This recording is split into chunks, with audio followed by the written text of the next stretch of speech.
Good morning, class. For today, I am your teacher. My name is Karen B. Harmono.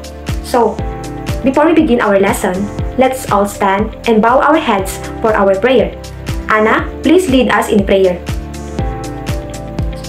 Okay, thank you, Anna. Before we start, please clean your areas. Let's make sure our classroom is neat.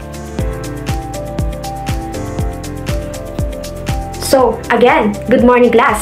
How are you today? Oh, that's good to hear that. I'm doing great too.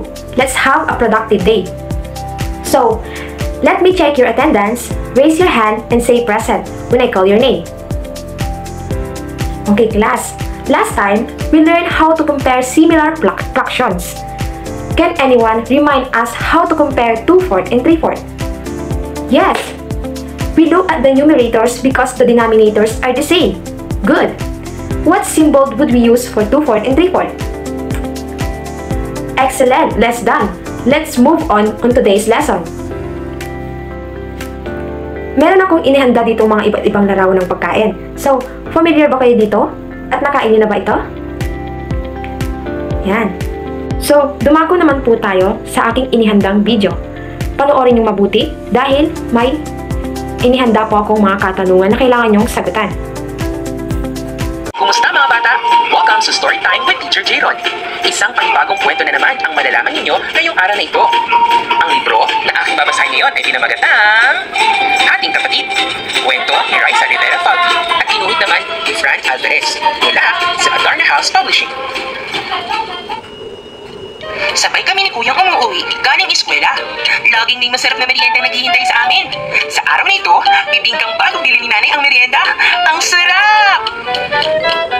Pagkahalik sa aming dalawa, pinaupo kami ni nanay sa kusina. Ikaw na ang bahala maghati ng pagkain, sabi niya kay Kuya. At tandaan mo, hating kapatid. Nakahati na sa 4 ang bibingka. Pero 3 piraso ang kinuha ni Kuya at ang natitira ay sa akin na. Mas malaki ako, kaya mas gutom ako. Kailangan mas marami sa akin. Mas malaki nga siya sa akin, kaya hindi na ako malma. Minsan, nagprito si nanay ng saging.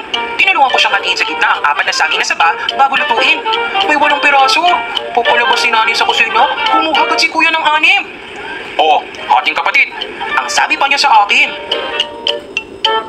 Ganoon din, nung nag-uwi si tatay ng paborito naming buko pie, nung gumawa si nanay ng cake, at nung ang merienda namin ay sandasin ng maliliit na puto. Kung may magbibigay sa amin ng isang bundok ng candy, siguro, 2 o 3 lang makuha ko.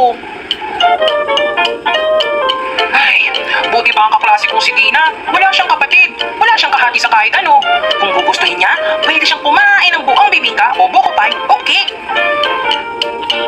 Pero, noong isang araw, walang pagkain si Dina. Nakalimutan niya ang baon niya. Gusto mo ng kalahati ng sandwich ko? Tanong ko sa kanya. Maingat mong hinati ang sandwich ko at ibinigay ko sa kanya ang kalahati. Ang ingat mo namang maghati. Mukhang hating kapatid, sabi ni Dina. Oh, hindi pareho lang ang laki, sagot ko. Hindi yata alam ni Dina ang ibig sabihin ng ating kapatid. Ay, wala nga pala siyang kapatid. Inimbitahan ako ni Dina na minsan magpunta sa bahay nila. Wala akong kalaro sa amin, sabi niya. Masaya kaming naglaro ng piko sa kanila. Pagdating ng tatay niya, may dala siyang mamon para kay Dina. Ay, sorry. Hindi ko alam na may bisita ka, anak. Sige, akin na lang kayo sa pasalubong ko, sabi ko. Sabi ng tatay niya. Ikaw na maghati, hating kapatid, sabi ni Dina. Mukhang alam na niya kung ano ang ibig sabihin.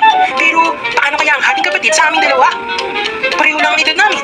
Pareho din ang tangkad. Medyo mataba lang siya ng konti. Ayokong gawing hating kapatid. Magkaibigan tayo eh. Ganito na lang, gawin na lang natin hating kaibigan. Ha? Hating kaibigan? Ano yun? Ganito na lang, hatiin mo yung mamon. Tapos, pipiliin ko ang pirasong kukunin ko. Nanginginig ang aking mga kamay habang hinahati ang mamon sa dalawa.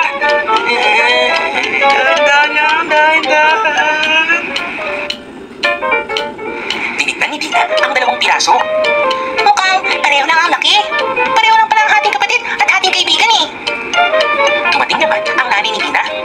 Nagmimerienda na ba kayo? Tanong nito habang inilalabas ang pasalubong naman niya. Sabin-sabin. kailangan ko na umuwi pero binigyan niya ako ng isang maliit na bilao ng sapin-sapin.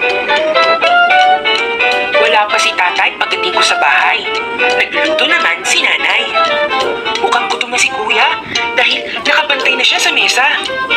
Inilagay ko sa gitna ang bigay sa aking sapin-sapin. Hati tayo, sabi ko. Kumuha ako ng kutsilyo at hinati ko sa dalawa, tapos hinati ko ulit sa gitna.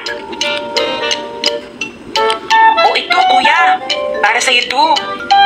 Sabi ng kaibigan ko si Tina, ganito daw ang ating kapatid. Alam niyo, bumilog ang mga mata ni kuya at pagkatapos ay parang namula ang kanyang muka. Tama ang sabi ng kaibigan mo. Ganyan nga ang ating kapatid. Tinig niya. Tumilit pa nga yung boses niya eh. Pakiramdam ko, ako ang mas malaki at nakakatanda. Pero ngayon, siguro dapat haling pamilya tayo. Ito, itatabi ko naman ito isang piraso para kay nanay. Sabi naman ni kuya, ito naman isang piraso para naman to kay tatay ha. Tuwang-tuwa ko dahil natikman naming lahat ang uli kong sapin-sapin. Napasaya ko ang buong pamilya. At ngayon, alam ko na ang ibig sabihin ng ating kapatid. At dito nagtatapos. Tapos niyo lang napanood ang aking video na ipinisinta. Ngayon, ito na ang 6 na katanungan na aking inihanda. Number 1, what was the video all about? Tama, about sharing food or hating kapatid.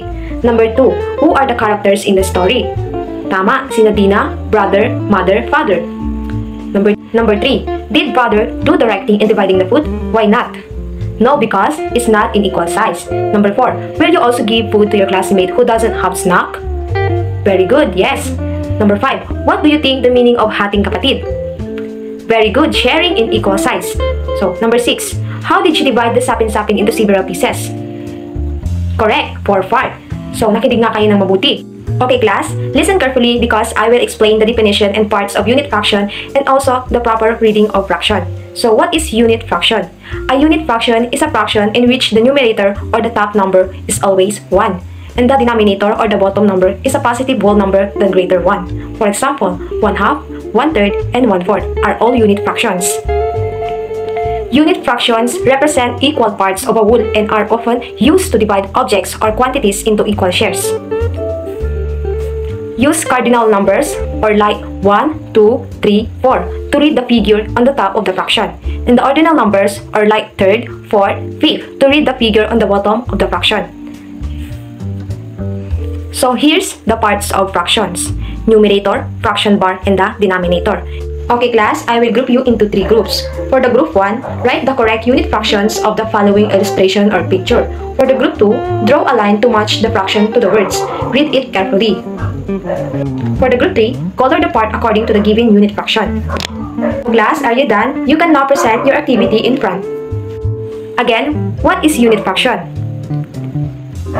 Yes, very good. A fraction whose numerator is 1 and whose denominator is a whole number.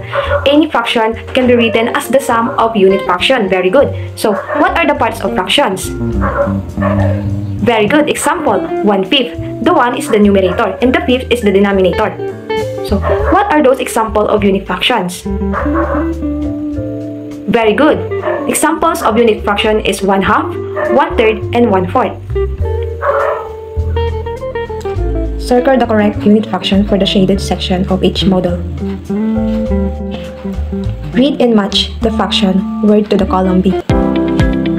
Assignment: write the unit fraction of each shaded part, then compares the unit fraction using less than, greater than, or equal.